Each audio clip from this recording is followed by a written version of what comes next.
तर आता बातमी आहे सांगलीतून। सांगली शहरात वादळी वाऱ्यासह अवकाळी पावसाचं थैमान पाहायला मिळते। सांगलीच्या मिरजमध्ये अनेक ठिकाणी झाडं उन्मळून पडल्याच्या घटना घडलेल्या आहेत, तर पिकांचं अतोनात नुकसान झालंय, तर काही ठिकाणी घरावरील छत देखील उडाल्याचं पाहायला मिळते। वादळी वाऱ्यामुळे विद्युत तारा तुटल्यानं वीज पुरवठाही खंडित झालेला आहे, तर सांगलीच्या अण्णाभाऊ साठे नगरमधील घरांमध्ये पाणी देखील शिरल्याचं पाहायला मिळतं। या संपूर्ण परिस्थितीचा आढावा घेतलाय आमचे प्रतिनिधी शंकर देवकुळे यांनी।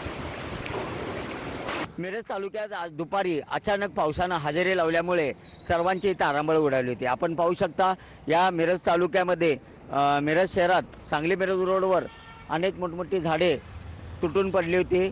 वादळ वाऱ्यामुळे अचानक आलेल्या पावसामुळे सर्वांची तारांबळ उडाली होती।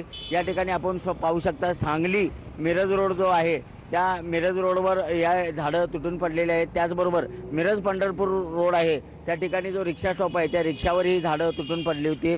एकंदरीत पाहता काल गारपिटीसह वाळवा तालुक्यात कुर्लप या गावी मोठा पाऊस झाला होता।